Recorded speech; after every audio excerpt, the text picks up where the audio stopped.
Gracie Jiu Jitsu rocks.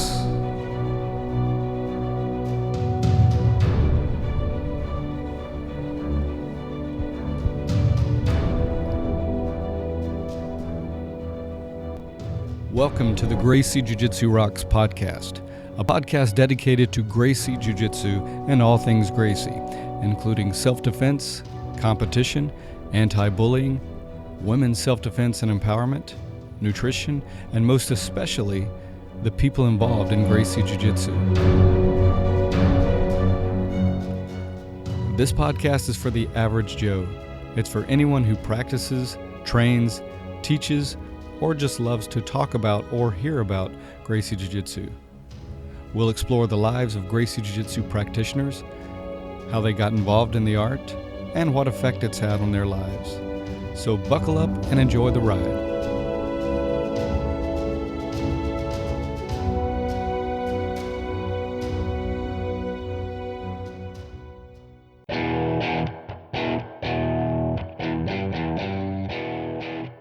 Welcome to episode 115 of the Gracie Jiu Jitsu Rocks podcast.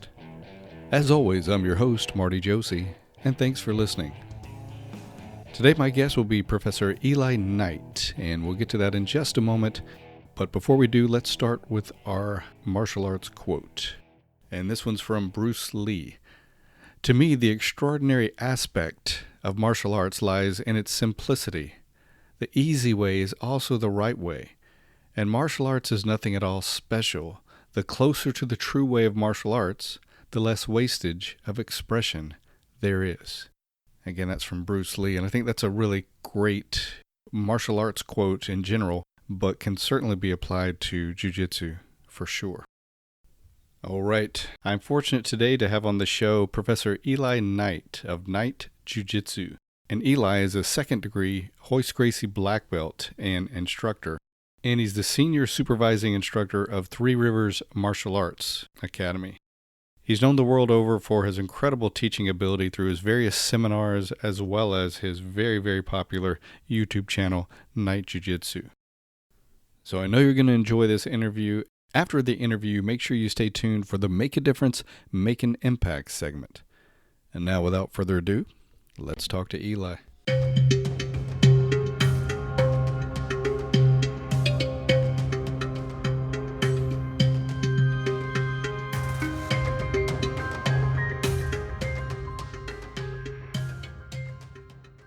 All right, I'm speaking with Eli Knight, second-degree Royce Gracie Black Belt and professor and senior supervising instructor of Three Rivers Martial Arts Academy in Kentucky. He also is known very much for his YouTube channel, Knight Jiu-Jitsu, and we'll be talking about that. But welcome, Eli. It's nice to talk to you today. Oh, I really appreciate you having me on. This is great. My pleasure, man. I've been following your work for quite some time. Very interesting stuff. So big fan. So it's good to be able to talk to you. Well, thank you. So a lot of stuff I want to cover, but let's just start by what led you to. It's always interesting to find out what led people to jiu-jitsu. So what led you to jiu-jitsu, and how did you actually get started with it? Well, let's see. I started out a long time ago. I've always described my journey as pretty geographically challenged because I'm in Kentucky, and a long time ago when I started, it was just taekwondo classes, karate classes, and so I started in that. And I met a gentleman named Jason Hawkins who was cross training in ways that a lot of people weren't doing back then. I mean, he was doing Jeet Kune Do. His background was in jiu-jitsu, but it was more traditional jiu-jitsu, even though it had more of a Filipino flair to it. And he was doing, like I said, Jeet Kune Do, Filipino martial arts, silat, all kinds of stuff. And it was just really intriguing to me. So I kind of jumped ship on taekwondo and went with him. And I just fell in love with jiu-jitsu, even that element of jiu-jitsu and judo. And then, of course, this was like the early 90s, and it was right around the time that UFC 1 hit. And that was, of course, most of the world's exposure to Gracie Jiu-Jitsu through watching, Royce in the early UFCs. And even though we were doing Jiu-Jitsu and I was, advancing through the ranks by that time, it was like, oh, this is different. This is different than the Jiu-Jitsu that we're doing. And so, we started to, I affectionately call it stalk Royce around the nation. Whenever we could find a seminar that he was doing or a training camp or anything. Some of the guys actually went to Torrance when he was teaching at a Gracie Academy. he started to recognize us just through so many visits, and we became an affiliation under Gracie Academy, and did a lot of training in the early days with Royce and Horion, and we even got a chance to a couple of chances to train with Grandmaster Elio. Nice. And yeah, it was amazing back in that time. And Kaiki, Carlos Enrique Elias, was teaching out at Gracie Academy at that time too. This is when Hina and Hiron were they were pretty young. They were probably not even teenagers back then. So, but yeah, it was an interesting journey. And then we've been with Royce as a flagship network in his association or his network since then, and it's been over a couple of decades. That's cool.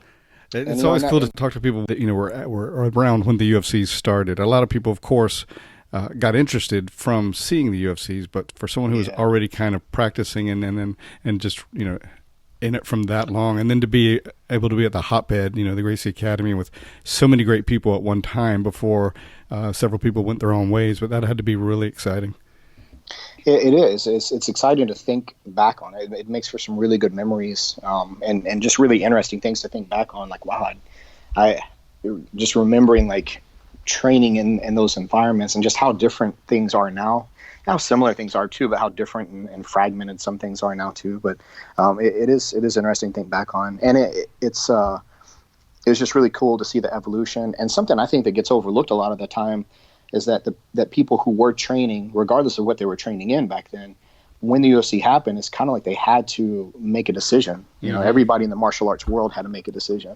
And it was like, okay, are you going to bury your head in the sand and say that your martial art that you've been training in that has just been really systematically picked apart through this case study of the Ultimate Fighting Championship and just dismantled in front of you, are you going to bury your head in the sand and make excuses for it? Or are you going to accept the shortcomings of it and supplement Gracie Jiu-Jitsu with what you're doing? Or are you just going to like go with Gracie Jiu-Jitsu and study it and really find out what it's more about, which is what a lot of people did. Or there's some combination of the two, but everybody had to make notice of it. Definitely. Everybody had to wake up and say, okay, this is important. We have to do something with this information. And the saddest thing is the people who just doubled down on things they were doing that were proven to be pretty much ineffective and right. Just kept their heads in the sand. Like I'll never go to the ground. I just won't be taken to the ground. Okay. Yeah. Oh yeah. Yeah. Okay. And it's funny. It's crazy. It's crazy to me that argument still is out there. Like, well, we just train not to go to the ground. We train to end it standing. It's like, man, great. Like if you've got that much control and you can dictate where the fight goes, right? Then fantastic, man. How about you just don't get in fights? Period. Exactly. Like if you have that much control, but. What do you remember being the first thing you noticed about Royce, and what stands out about of what he was doing? What really stands out? The first thing you remember? Well, I mean, I guess watching him, everybody had like initial impressions just from watching him on television, on pay-per-view, and watching him in the fights, and he got a very stern, serious, like demonic look on his face sometimes when he was fighting, and he could be very scary, very intimidating, and he still can be face to face and in person. But when you meet him, and this is how it is with so much of the Gracie family, that Gracie family members, when you meet them, they're very affable, they're very approachable, they're very friendly and welcoming in and everything. I mean, the running joke is my friend. Yeah, right. It's such a warm, open group, so it was that approachability of him, that welcoming, that attentiveness, and the teaching ability. I mean, that's the most important thing about Gracie Jiu-Jitsu is the teaching methodology. And I think that any Gracie family member will say that is how it's taught, how the information is conveyed, and to see how good of a teacher that Royce and Horion were. Horion, who, I probably had more experience speaking the language than he did, and he's speaking as a second language and has a better command over it than I've ever heard of anyone back in the 90s, listening to him. And it's just incredible to see how they convey the information, not just verbally, not just kinesthetically, anything. It was they knew how to get it across, and everybody in the room could tell. I agree. That's something really cool. They have a phrase they use, teaching to the lowest common denominator, which means really ensuring everybody gets it at that level they need to. And back to what you said, they have a great ability to make you feel special. You can be in a room of however many, and they're just so, like you said, my friend, but the energy they exude, it makes you feel like, wow, they're glad I'm here kind of thing. It's really, really great traits they have. It is. That's something that I've tried to emulate as best I can whenever, like, over the years, because I notice how important that is. And I mean, if ultimately that's why we should be teaching. Like, ultimately, if you're going to teach us, that's why you should be teaching, because you care about other people. It's not because you just want to stand up and show off how much information you have and how much you know. And that's what happens a lot of times when people start out early teaching, and some people never grow out of it, I believe. And I think everybody has a tendency to fall back on it and slip back into that, and it's a bad habit. But I think ultimately, if you're going to be a teacher, it has to stop being about you, and it needs to start being about those people in that room. And that means that you need to help them receive this information that can potentially be something that enhances their life, So I think that's what I fell in love with. That's huge, man. That is huge because great instructors, they get away from the ego-driven notion of it's about me, and I have so much to give you, and you need to listen. And it's different approaches, obviously, but the more you can make it about the student, and you're wanting to make them a better person on and off the mat, and really, they may have the body style that lends itself to certain things that's not your favorite game, but a good instructor will know that and help them to have a finely tailored suit, if you will, of jiu-jitsu instead of just a carbon copy of what works for the instructor.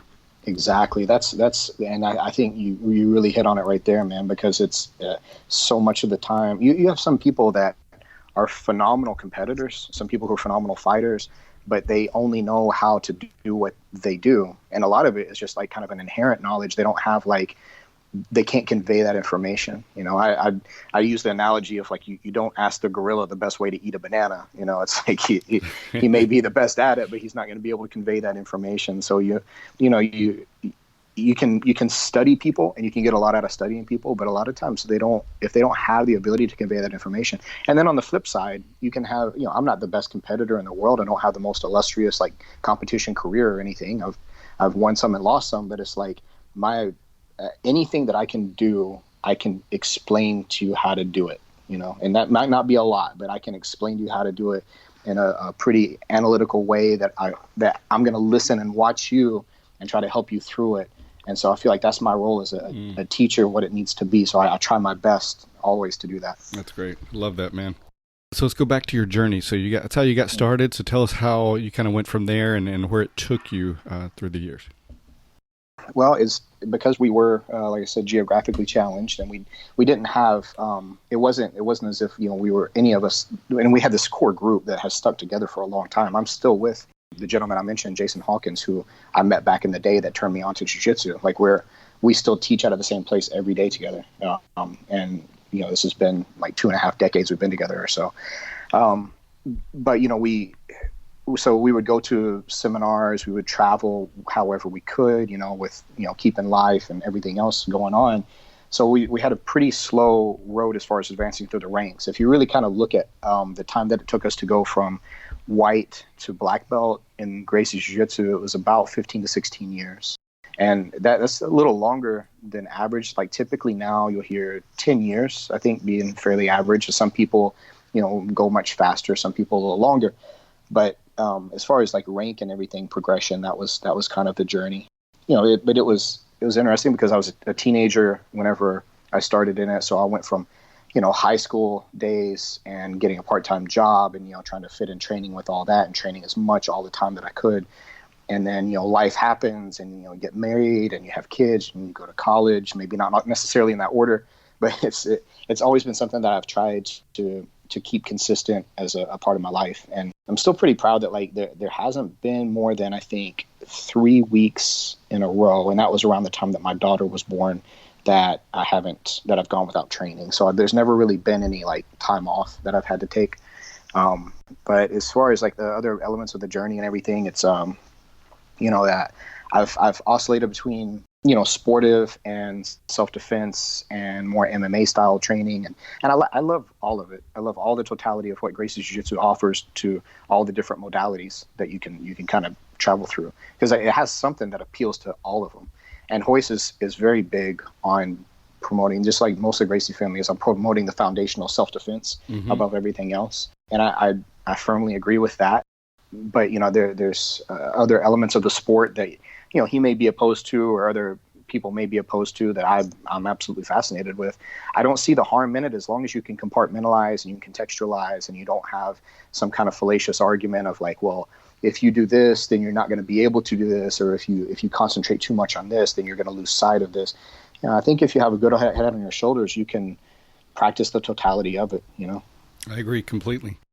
Yeah, some people get locked into that's one or the other. If your goal is to be world-class competitor, you're probably going to spend most of your time that you have to that kind of training, and not so much self-defense. And then there's some people, the Valencia brothers and other people are very, very heavily self-defense, not as much, kind of rolling or competition, that kind of thing. And then there's a lot of people in the middle. But what I've seen you do well, and others too, and I know Henner and Hedron you mentioned are very, very focused on this, is bridging kind of, you've got your stand-up self-defense stuff, and then you've got the rolling, but bringing those together and, punching and stuff like that within the grapple training. A lot of places you don't see those two. They may teach self-defense, but it's over here, and then they do the rolling, but they don't bridge those very well. So I've seen you do that in some of your videos and focus on that. I think it's really, really cool. Yeah, I like that element of it, and that's, I think that's something that people have started kind of identifying me with. Like if there's, because like there's nothing that really makes me special in one area, but like if there's something that people have kind of identified me with, it's the tying those elements together and showing like how something that is typically considered a sportive move actually has its roots or its application in a self-defense context potentially, and vice versa. You can have something that people look at and it typically looks more like a self-defense or fighting kind of move outside of competition, but it's like, hey, this is.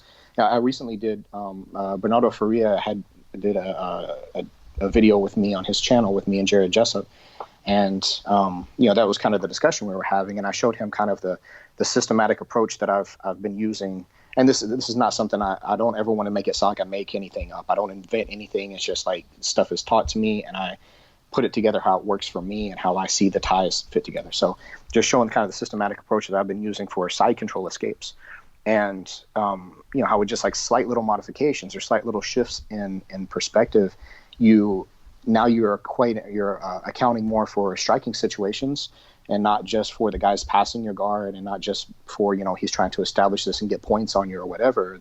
And, you can do the same thing with gi and no gi considerations. And, so just knowing how to adapt those things. And I think that just comes with like time in, and seeing things presented in a lot of different ways and over the years.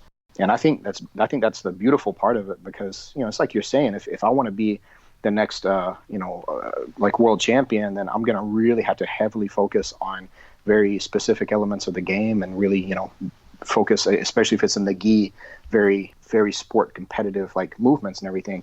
But it doesn't like mean that some of those things are not rooted in like the old style of jiu-jitsu, because even competition comes from the idea of that positional hierarchy, the idea of what's going to work in a fight. That's why points are awarded in the way that they're awarded. Right. You get 4 points for the most dominant positions that you can get into. You get points for, the upgrading positions and getting yourself out of bad ones, Yeah, I want to get more into that and ask you about some specific positions and submissions and get some details about that in a moment. But let's talk a little bit about, I read where you were bullied as a child, so I want to hear a little bit about that and if how that's affected or shaped your philosophy in teaching children.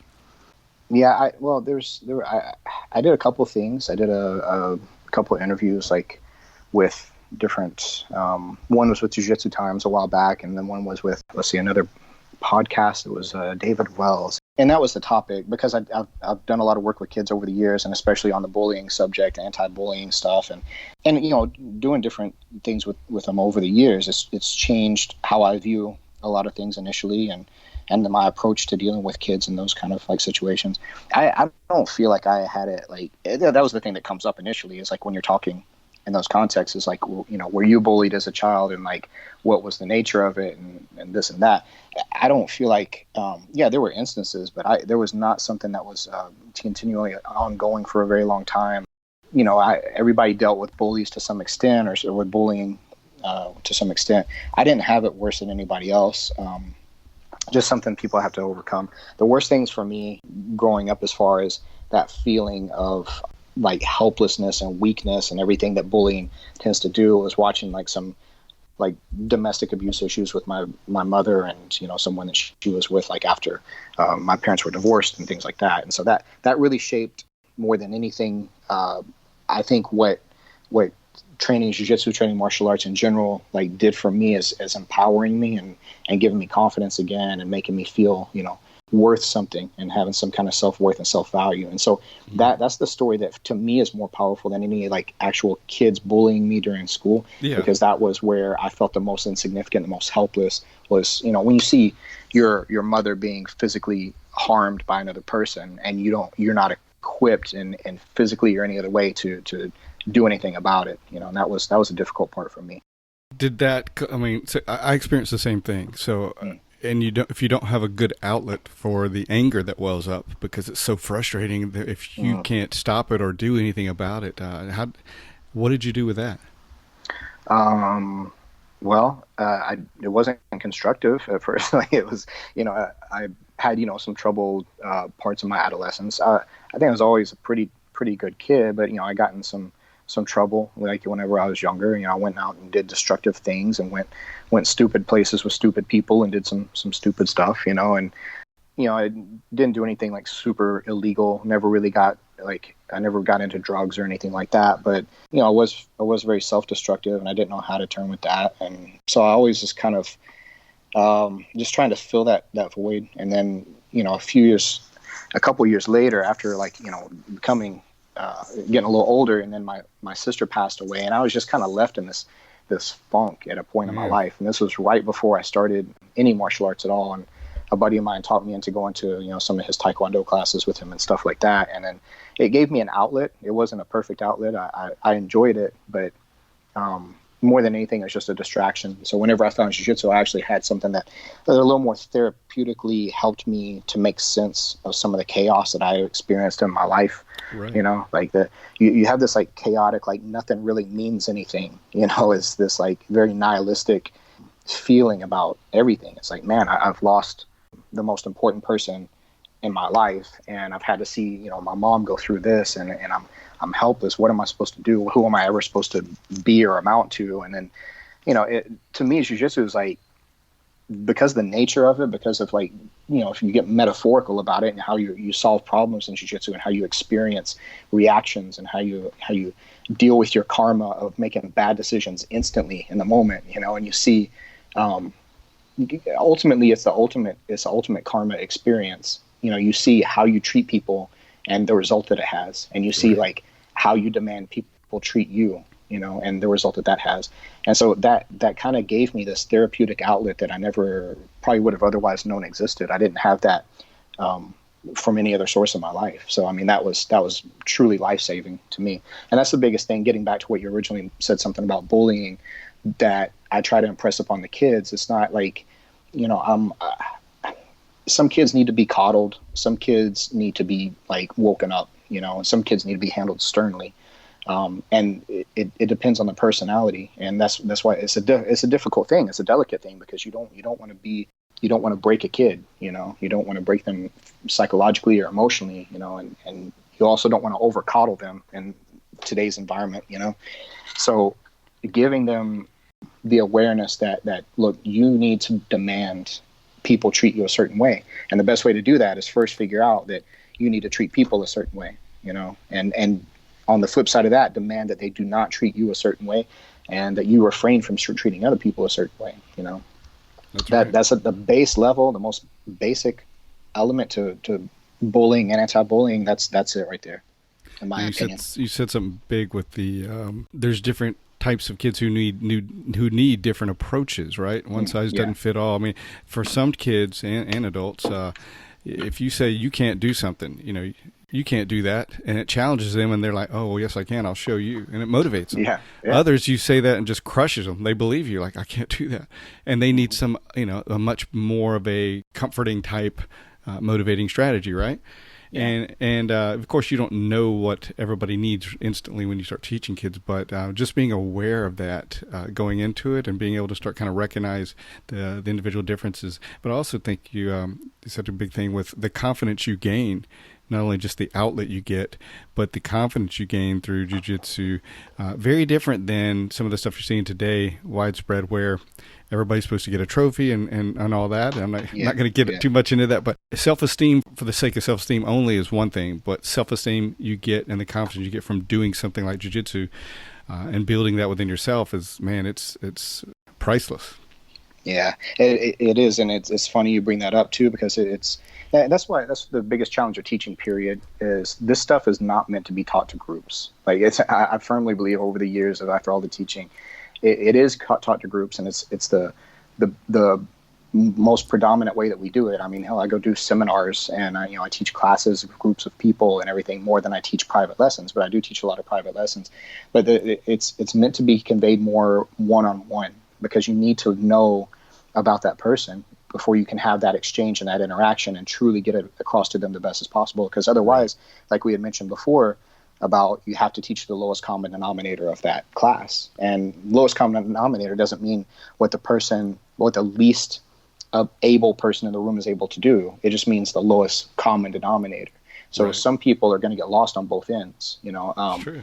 But, you want to hit that middle ground. But, it is, you have to figure out, though, if you're really going to effectively teach somebody or help somebody or share this information with somebody, how it's going to be best perceived. And, there's some adults, individuals, kids, whoever, you need to be more stern with them and more firm in the way that you handle them. And other ones, you have to be very careful. You have to be very delicate with how you handle the verbiage and the transformation or the transfer of information.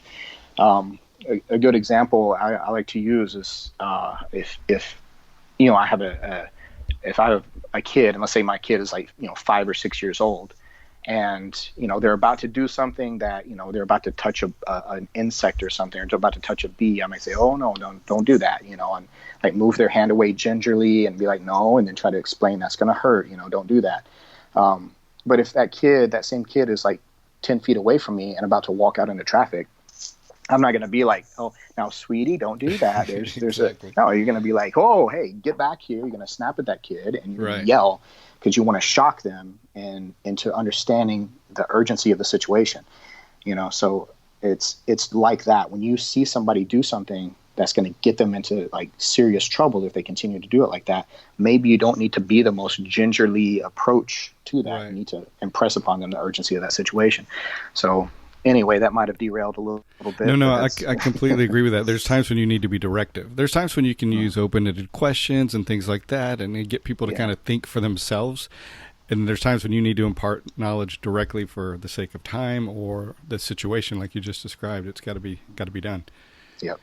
All right. So I've seen that you're doing a lot of seminars, it seems like lately. Very very popular with the seminars. I've seen that you're doing a lot of women empowerment type seminars, police, and then it looks like one of your popular subjects of a seminar is knee on belly. I've seen a lot of those lately. So I'd love to go to one of those of yours. I think that's a really cool thing. So I'd like for you to share a little bit about knee on belly. Okay. And getting back to what we were talking to earlier, then I want to go through a series of positions and or submissions and just have you talk about, in your opinion, what's the most important thing or element about that, or what people should know or remember about these positions, and what details are frequently overlooked or misunderstood, and how do these positions or submissions change in a street or self-defense situation compared to competition. So let's just start with knee on. Described like my perfect conversation right there. All right, well, let's start with knee on belly, man. Go with it. All right. So, knee on belly, I show a lot. I've got several like videos and, tutorials and stuff out on that. And it's one of my favorite positions. Like, we're taught not to have favorites. You're supposed to kill your darlings and stuff. You don't have favorites. You just go where the fight takes you and yada, yada. But, right. if The reason I say it's one of my favorites is because I love to play in the transitions and the transitional positions. And I refer to knee on belly as a transitional position because it's not quite side control, it's not quite mount, it's not quite standing, it's not quite ground. It's got all these different elements of it. So you have stability, but you have mobility. You have a good amount of space where you can elicit a lot of responses that will lead to certain kind of like submission attacks and opportunities. If it's a gi or no gi situation, straight grappling, there's a lot of submission opportunities from it, and there's a lot of upgrade opportunities. If this is a more of a striking situation, more MMA style, you can strike from there very effectively. And even if you need to like disengage and get back to standing range, I love to teach it with law enforcement seminars because it's a great position for them because they don't have to have quite as much commitment as they would in like mount or side control, and then attach themselves to stuck to somebody where if there was outside interference or a weapon was produced or some other consideration, they still have the ability to control that person, whether it's a suspect or something else. Then they can control that person in a lot of ways, and they can use a lot of different tactics, but they also have the ability, if they need to get up, to disengage, to surveil the crowd, to make sure that, everything is in order. So, I mean, it has so much versatility in so many different ranges. That's why I've spent more time. And just in my own, like, personal practice, I find myself, like, just, off of maybe because of the guard passing style that I have, or maybe because of my mount sucks sometimes and I wind up dismounting to knee on belly. But whatever is the case, I play that position a lot, and I just see a lot out of it. And I think those transitional positions are ultimately what's going to really color the style that people will develop, because we all will develop our own personal style to some degree. And when you play in transitions, that's going to really tell you what your style is going to be more than the positions, because a mount is a mount, side control is a side control, whatever. You can have influence and you can have your own style about it to an extent, but it's really the movements between. There's a quote that I always screw up, but it's really good. It was a famous pianist, and he was asked what makes him great, and he said, "Well, the notes I handle like any other performer, but it's the pauses in between the notes." Yes. And that right there, I don't know if you know who said that, but no, I have heard it, but I don't know who it was, to tell you the truth. Yeah, it speaks volumes, and that's how I feel about jiu-jitsu, honestly. Nice. And thinking about knee on belly or knee right, what's something common you see that's missed or not done as well as it could be generally? I think knee on belly, there's a time to smash with it. There's a time to grind and to smash and everything else. But I think that it's easy for people to get a little too focused on that. And I think that sometimes it needs to be played more mobile and not, you definitely see it like effectively used if you watch a really aggressive player, and I think I can kind of picture for some reason in my head, like people who have used it aggressively in the past, maybe like Cyborg or, somebody like that. But, where they get there and they just squish the guts out of the person until the person just sticks some arms or legs in the way, and then, they're caught in submission. But, I think that there's definitely some very effectiveness in riding like a little more perpendicular of shin across, because rather than going pinpoint with knee to diaphragm, if you go a little more shin across the hip points, or a little more like contact with that shin, you feel the subtle weight changes, and if you're too tense, you're too smashing, you're too tight, you're not going to feel those subtle little nuances and shifts of weight and movement that are going to really tell you what the intention of that person who's on bottom is trying to do. So you're going to miss a lot of data collection points that you could really be picking up on. That's going to tell you the next best, most efficient thing. So I think that, maybe that, if that answers the question. It does. Okay, what about with kimuras? Maybe your favorite setup, and then what are some details that people generally could be better at or maybe miss? I think with kimura kimura and omoplata both. Like those were things where, like, I feel like when I came across those, it changed my perspective of what a submission versus a position, and like where those kind of overlapped. So what I mean is, like, when you start to see something like a kimura, then in this really strong double wrist lock position, if you start to view that more as a position than just a submission, there's a lot more opportunity to be had of it. And that's why you hear it like so popular nowadays, the phrase, I think, kind of coined by David Avalon, called kimura trap, or the kimura trap system. Right. So it's like you set this trap and you lock it in, and then you see this person, how are they going to maneuver around this trapped limb now, and so and then based on that, it's going to determine, can you bridge them over, can you sweep them, can you reverse them, can you finish from this certain position, can you take their back with it. And there's so much opportunity off of that. As far as my personal, like if I had a favorite, like where I use kimura more than anything, is typically if I'm playing like a knee shield. I love the knee shield position because it leads me into kimura opportunity, but also to deep half. And I like to play deep half a lot. But when people are trying to deal with that knee shield position, a lot of times they're going to give you a good opportunity to set up a kimura. And if they keep pressing forward, you're going to have the ability to finish that kimura or to bridge them over and get on top. If they set the weight back, you have the opportunity to like reestablish some kind of guard or half guard, or maybe even take their back off of a transition. So that right there would be my favorite use for it typically. But man, it's so versatile, so good. It is. And one detail I'd heard a long time ago, but I don't think it really kind of hit home until I was looking at one of your videos recently, and that it doesn't always have to be fully locked up with, the double grab, right? Sometimes if you just have a shoulder and the wrist, and as long as you're applying the opposing forces correctly, you can get it without totally locked up, right? Yeah, I actually got that detail from, if I'm not mistaken, I remember watching something that Henner was actually showing on video, and he was talking about that. It may have been something out of their combatives or something, but it was really interesting because I hadn't ever heard it explained quite like that before either. But you get there a lot of times, and people focus so much on the shape of wrapping through, grabbing your own wrist and grabbing their wrist, right? And then to speak further to that, Braulio Estima, one time I was at a seminar of his, and he was explaining that exact same thing too. He's like, man, look, the essence of it is you're just trying to, break the arm this way. He's like, you're attacking the shoulder by, getting this bend in the arm. How you connect the hands, and all that is a little arbitrary at that point. It's about moving the limb into that range where it's going to, receive the damage a certain way, So it's like, yeah, I mean, I think people get a little caught up in what they think it should look like and not necessarily like what the essence of it really is. Good point. All right. What about chokes? We'll just say either Darce or rear naked choke. What are some finer details on that, and what's maybe commonly missed at times? I think chokes, like the what we always call chokes, whether they're chokes or strangulations or whatever, people get weird about language these days. But I think that like this is a point that I like to bring up whenever I'm talking about chokes, especially something like a classical like rear naked choke, is that every choke that we do or strangle or whatever that we're going to do is typically going to have like three elements to it. It's going to be air, pain, and blood. So we want to focus on the blood because that's going to put the person to sleep the fastest if we restrict that blood flow to the brain, And there's a lot like anatomically and physiologically happening during one of those that it's, it gets really deep into, but that's the biggest thing we want to focus on is clean as we can, blocking those arteries or constricting those arteries. Every choke is going to be painful to some degree, Every choke is going to be restricting on the air to some degree.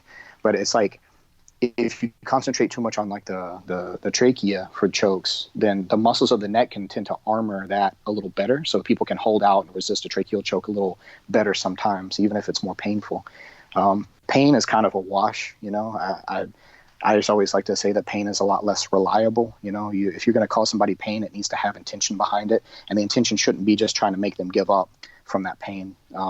This is why things like pressure points and stuff like are just kind of not garbage, but they're just kind of silly sometimes whenever you start seeing like whole systems that are based around pressure points. Right. It's like, yeah, if we do something painful in practice, I may have this like big reaction, but you get adrenaline pumping, we're in a fight or even just a competition, and that pain response is going to be extremely unreliable. You don't know what kind of effect it's truly going to have. So, if you prioritize in something like a choke, you prioritize the restriction of the blood, you're going to be a lot more technical and a lot more efficient. You're going to save more energy that way. That's a great point because, someone can be really drunk or just adrenalized, like you said, or on God knows what kind of drugs or something. And all those change how much you're going to be able to keep them complying through pain because their perception of it won't be as intense. So, but you restrict the blood flow on those arteries, it doesn't matter. They're going out, right? Yeah, as the Grandmaster Elio said that. He's like, right. there's no tough guys to the choke. That's right. So it's That's it. That's it. Okay. What about last one? We'll move on to something else. What about on the bottom of side control? What's some important elements and what's maybe missed frequently? Well, I got to give the standard black belt professor answer first. Is don't get there. Okay. Right. That's You've already screwed up, told. right? Yeah. You screwed up a long time ago. So but if so guard pass prevention, guard retention, those things are very important, obviously. But I think that the biggest thing with side control is just recognizing like how it's going to be oppressive positionally and how it's going to best lend the person on top the ability to attack. And if you think about those things, you can kind of reverse engineer what you need to be doing on bottom, and you don't need to be hanging out there. A lot of times we get into like 100% defense mode. And I think that that's very dangerous. It's something I've been getting on to people a lot about lately. It's like, man, don't go 100% defense, because you're just putting a tourniquet on and you're still going to die from that. So be active and sometimes aggressive in your defense so that you never allow that person on top to stop and settle and prioritize their attacking ability and really, get comfortable attacking you. I like to, like everything else, theoretically, I like to, whether I do a good job at it or not, I like to follow the idea of using complementary energies. So like if my primary defense or escape opportunity is going to be something that's more of a pushing energy and a driving energy, then I need to already have in the chamber something for when and if that fails. So, I need to have a complementary thing. So if you watch kind of the tutorial I did I've got a couple videos where it's about escaping side control. I like to block that arm coming around from getting underneath my neck. I don't like that to happen because it can really make a miserable crossface. So, if I do a decent job, and there's good ways to do that, to block that from coming around, they're going to have the response of either they're going to sit out to like a queso, to like scarf hold, or they're going to try to throw that arm to the other side of my head. And then I've got answers for both of those. Theoretically, I'm not saying that, I'm going to stop anybody, Sure. But it's just structurally, mechanically, theoretically, it's a solid system. Once, depending on what that is, then, I have escape opportunities from, do they sit out to queso? Do they throw the arm to the other side of the head? If I start those escape opportunities and they reposition their body to help shut that down, then now they have to create space, though. That's the thing. They cannot move without creating space. And as long as you recognize where that space is and how to functionally use it and fill that space to accentuate your ability to upgrade rather than their ability to upgrade, then you're winning that moment in time, and that's really what it's about. So it's, you make space and then you fill space, or you see space made and you fill space. Nice. So. Nice. All right. Let's, thanks for that insight in those positions, by the way. Really good stuff. Yeah. You, and along the lines of your teaching and video, your YouTube channel, recently got over 100,000? Yeah. So congratulations on that. That's great. Tell us a little bit about that channel and what your mission is for that channel. What do you want to accomplish with that? It's crazy to me that it's like taken off the way it has, and I'm very happy. I'm very grateful. Like I try to take every opportunity to like express that to anybody that's like subscribed or watches any of my stuff. And I get the nicest messages sometimes. I get, silly comments and stuff too sometimes, but I get comments just blow me away sometimes, that how people are thanking me, people that live like in Australia, people live in like India, like it's nuts. Like some of these people saying like, I don't have anywhere to train around here, but this gives me a resource that I can train with my kid, or I can train with my wife, or I can train with a friend, and those are the things that make me feel great. And I think that's the biggest thing that I hope that channel does for anybody, is like, I'm giving somebody resources that ultimately help just like supplement their training, and they have some facility where they have actual training and everything, and they have instructors and they have a student base that they can train with. That's my hope, is that supplemental. But I like that there's even people that watch it and they're like, man, I've never trained jiu-jitsu. I don't train jiu-jitsu currently, but I enjoy watching your videos because, even though I do Krav Maga, like this is helpful to me, the things that you're saying, like, and that's been the one of the most beautiful things that it's been doing for me. Is like I'm all about like wanting to bridge gaps between people. We talked before about kind of the fragmentation of jiu-jitsu in the modern era about, this self-defense person over here is putting down this sport person over here who's putting down MMA, who's, putting down whatever. And it's like, man, jiu-jitsu is like one of the most like beautiful things to me, art forms to me. And I want to like get rid of some of that fragmentation, some of those arguments. I think it's destructive to it. It's ultimately an eye for an eye is going to leave everybody blind in that kind of context. So it should be one flag, jiu-jitsu flag, right? Yeah. I mean, it's and then, I don't have to agree with I don't have to love somebody playing worm guard. I mean, I don't have to love somebody playing donkey guard, but why do I have to put it down if I don't love it? It's kind of silly. I agree. And when I say one flag, it doesn't mean you shouldn't have your association or whatever organization, sure, but we should have respect for all of them, and still remember we all love jiu-jitsu. But like you said, you don't have to love every single little part or piece, but to each their own, right?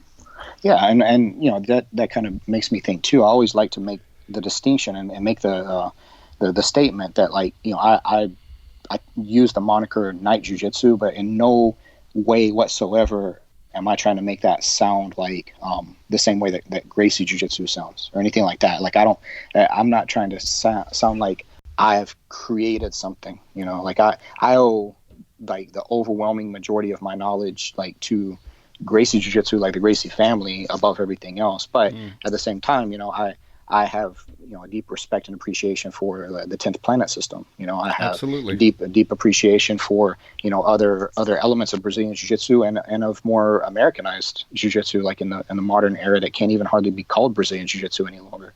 I have a deep appreciation for catch wrestling and wrestling in general. And I think that one of the greatest things to me, and I still say this to this day, is that Gracie Jiu-Jitsu, in my opinion, wasn't a modified version of Jiu-Jitsu. It was a modifiable version of Jiu-Jitsu, because the Gracie family, the way that they convey that information, and also there was some assimilation that had to have taken place. It just is. It's recognizable. If you look at the classical Jiu-Jitsu or Judo style of, like say, a double leg takedown, a Morote Gari from back in the day. And first of all, who knows where that even came from? I mean, that could have come from wrestling somewhere in India, thousands of years ago. But let's say, you do take something that was classically judo, jiu-jitsu, double leg takedown. Well, if you look at how most double legs and single leg takedowns happen today, looks a lot more like freestyle wrestling, than anything else. And that's perfectly fine. And it can still be jiu-jitsu if we absorb something from somewhere else. That's what Hickson and Hollis like back in the day, going to sambo tournaments and to wrestling tournaments and judo tournaments and getting this stuff, and then coming out and doing. I remember watching Hoyler and Hickson doing a demo in like a Vale Tudo demo, and they're throwing like Muay Thai round kicks and doing like clinch work and throwing jab cross, and Western boxing style hands, and it's like it's all still jiu-jitsu, because jiu-jitsu is the vehicle. Jiu-jitsu is the methodology and the modality for which it's conveyed. So from a philosophical standpoint, I consider most everything I do to be jiu-jitsu, even if I'm, doing something that's obviously technically from more boxing, kickboxing, whatever. It's the philosophy and the methodology with which I'm transferring that information and how I understand how it works. Then I completely agree, man. Open-mindedness, and there's different ways to honor your lineage, the foundations, or your history, and the creators, or at least the great people in that system. Some people, and you see this in Bruce Lee. Obviously, was a huge innovator, right? But even with his Jeet Kune Do, you've got people fractionated in that now, because he never meant it to be a set system. It was more of a philosophy: absorb what is useful. But there's people that are, this part of Jeet Kune Do or that, and same with Jiu-Jitsu or anything else, that you honor the lineage by never changing it, keeping it pure. And the others say, no, you honor it by continually evolving it. So different philosophies. I like the evolving. And like you said, pulling from different places. I think Hickson and Hulls were really great being open-minded in that too. So, yeah. Even with structured systems like, you mentioned Henner and Hedron, they, in their current curriculum, they teach, you mentioned 10th Planet, they teach the twister and the truck in it. So, yeah, absolutely. Yeah. It is. I mean, if you're not growing and you're not evolving, you're dying. I mean, it just is. I mean, you can't. It's really hard to find something that is perfectly evolved and perfectly adapted to where it doesn't ever need to be touched again. Right. You know, and you can argue the flip side too of like, just if you don't have a proper lens to inspect something else that comes along, and you're too quick to jump on and say, "Oh, I found a better way to do this." It's like, well, I've been bitten by that a few times because, True. I've like seen how somebody else does like an Americana or something, and then started doing it that way, and then go back and watch Royce reteach something and be like, oh, it was just my lack of understanding of those Right. details that made it seem. But it can go either way. I think the biggest thing is just to stay open-minded about it and not be too intransigent about it. So. I agree, and that's the flip side. The other side is that you get attracted to anything that's new and shiny. Oh, that's great, and don't stay kind of into what your foundation is. But yeah, open-mindedness, but staying grounded as well. I think that's great. Yeah. So yeah, I'll put a link to your YouTube channel because for anybody who hasn't seen your videos, they are phenomenal. I'm not surprised at all that it's building up so well. What about? And you recently did something with BJJ Fanatics, right? Yes, yeah. I went up to Boston to film with those guys, and talked to Michael Zinga, and then I met Bernardo up there, and it was really, really cool. Michael actually like reached out to me and said that he had been talking to some people in the BJJ community and asked if he was interested in BJJ Fanatics, like if they were going to do like a self-defense series, who do they need to talk to? And he got my name back a couple times, particularly from some people that he really respects. And so that made me feel really good because, I have so much respect for so many people in the jiu-jitsu community on so many fronts. And for me to get respect back, among some of those peers, like that's really cool. So I talked to him and I was like, man, I think that'll be a good fit because like I for you to have BJJ Fanatics, but to have like some people from other martial arts come in to show self-defense stuff, it's kind of weird, I mean, it's not that it shouldn't be done. I mean, of course, draw from the best sources, but I'm a jiu-jitsu guy that's concentrating mostly on self-defense stuff, and I like to show the connections between how things in more of a competitive grappling environment can translate to that, and fairly directly. So that was kind of the thesis, like the kind of theme of it is. It is self-defense. I'm going from like all through positions. It's more heavily related to the ground too, because a lot of times this is something weird that I kind of came across. It's like when you say self-defense, and let's say jiu-jitsu self-defense, okay? When you say that to people outside of the jiu-jitsu community, then they picture BJJ. They picture people rolling around on the ground, Right. But you say jiu-jitsu self-defense to jiu-jitsu guys, to BJJ guys, they picture like old school standing collar grabs and stuff. Mm-hmm. So it's kind of weird. It's the same thing, but it's just how it's perceived. So my hope with what I filmed with BJJ Fanatics, whenever it gets released and everything, is that it has a little bit more universality in the appeal. Like jiu-jitsu guys will be interested in picking it up to see something that they're familiar with, and how maybe they didn't realize what they were doing can already translate into more self-defense kind of elements. And people outside the jiu-jitsu community they're kind of turned off by the sport of it initially will pick it up because it's heavily into talking about self-defense considerations. Mm-hmm. So I think I'm really hoping. Big props to you for that and being recognized as a kind of a subject matter expert in that place and the go-to guy. So also I admire that you're bridging that divide, like you said. There's camps that are really making the divide a little bigger in their philosophy of either sport or self-defense, but there's so much more in common than there are different. There may be a little bit of how you manage the distance different in this situation and that one, but there's so much more that are alike, and I like how you're showing that and going off that. So cool. Yeah. Eli, I'd prefer for people to, no, we don't have to agree on everything, but I'd rather people, just calm down a little bit and not make things worse. I completely agree. What about, what does Eli do off the mat, man? What do? You have any hobbies off the mat or anything like that? Man, not a lot of time. Like, it's not just because I'm training a lot.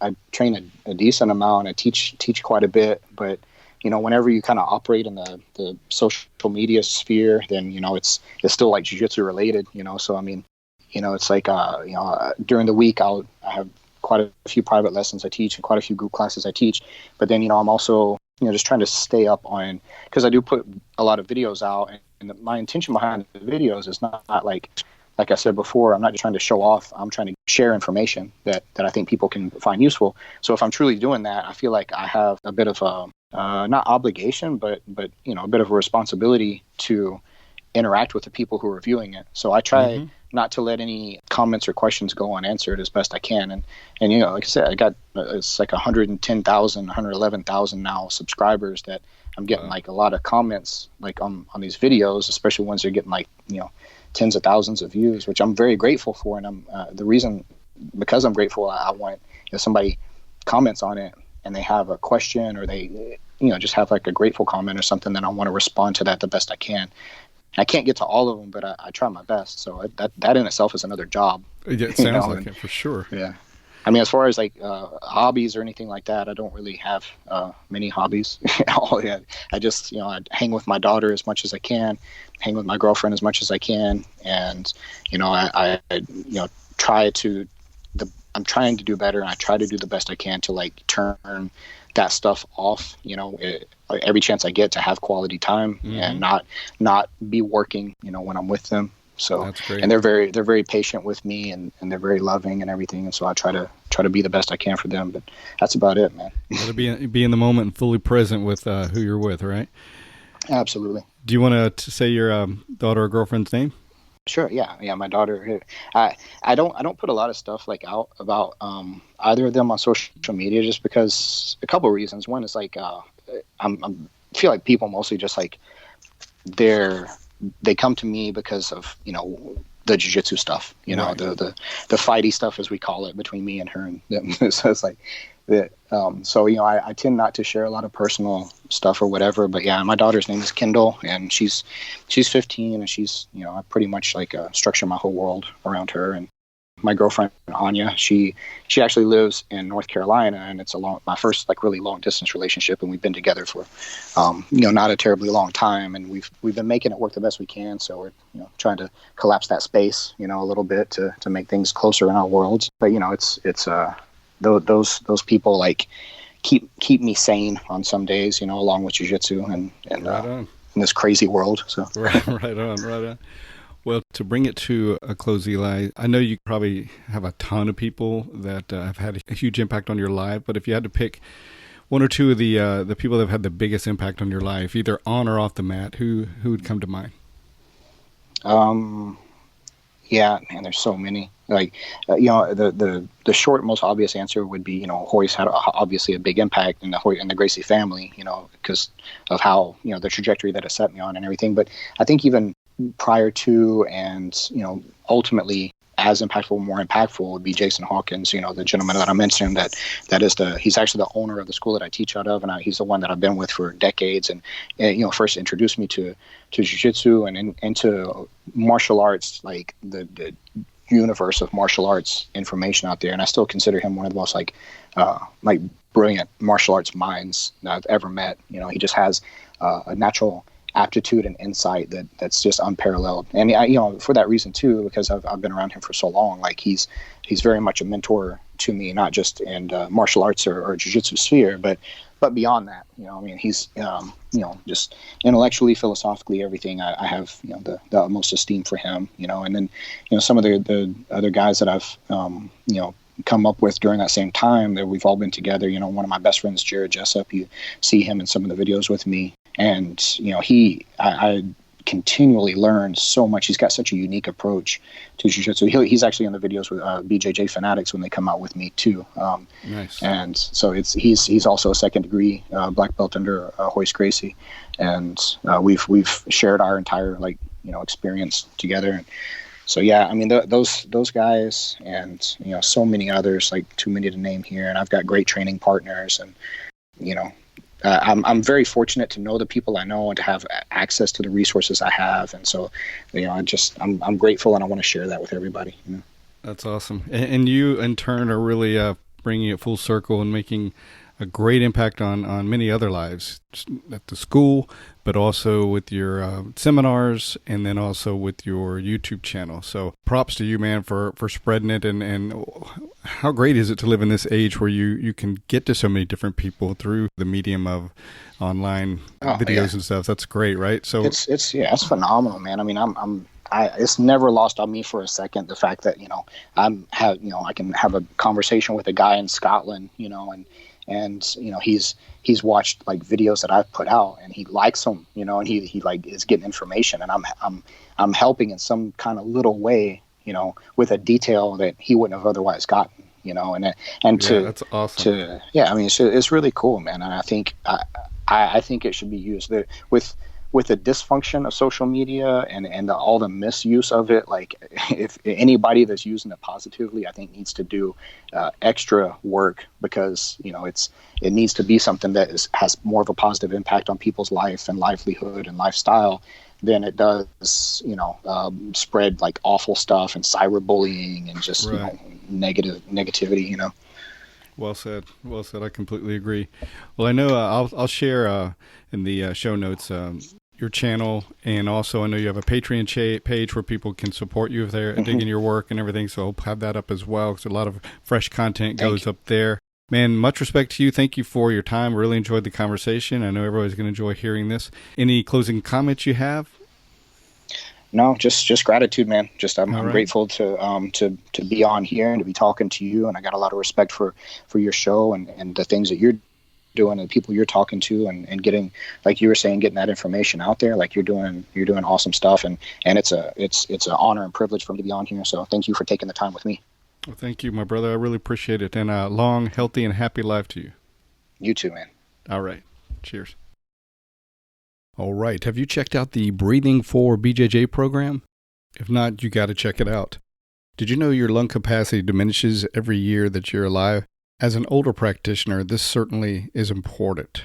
So you need something that's going to keep that vitality up and help your performance be consistent at a high level. Perhaps you're a younger person new to Jiu-Jitsu, and you tend to feel panicky in certain situations or positions, or you just don't feel like you have the ability to regulate your breath very well yet.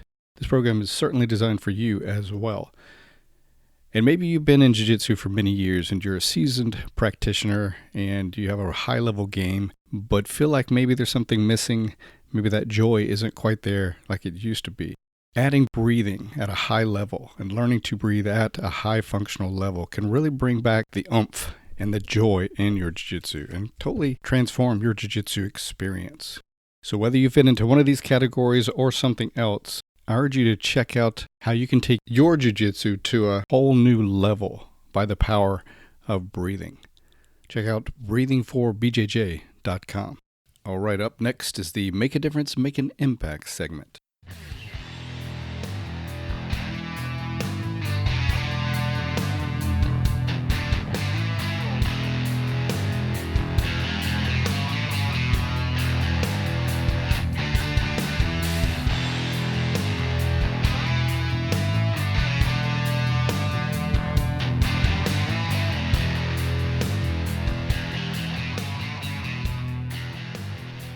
Time now for the Make a Difference, Make an Impact segment. Today's session is called See the Gold. When I'm happy, I see the happiness in others. When I'm compassionate, I see the compassion in other people. When I'm full of energy and hope, I see opportunities all around me. When I'm angry, I see the hypocrisy in you. When I'm depressed, I notice that your eyes look sad. When I'm weary, I see the world as boring and unattractive. If I drive into a city and complain, what a crowded, smog-ridden mess this place is, I'm really expressing what a crowded, smog-ridden mess I am at that moment. Because if I had been feeling great that day and full of hope and happiness, I could just as easily have said while driving into that city, wow, what a thriving, energetic metropolis this is. Again, I would have been describing my inner landscape, not that particular city. In every circumstance, we can look for the gold, or look for the filth. And what we look for, we find. The best starting point for self-motivation is in what we choose to look for, in what we see around us. Do we see opportunity everywhere? Our self-motivation suffers most from how we choose to see the circumstances in our lives. That's because we don't see things as they are. We see things as we are. When I open my eyes in the morning, said Colin Wilson, I am not confronted by a world, but by a million possible worlds. It is always your choice. What world do you want to see today? Opportunity is life's gold. It's all you need to be happy. It's the arena in which you self-create. So keep this in mind going through your day, your week, your month. Your opportunities will multiply when you choose to see them.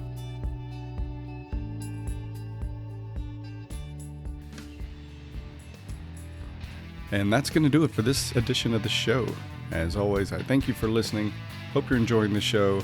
If you feel like you're benefiting from the show and want to show your support, you can support us on our Patreon page and a link in the show notes.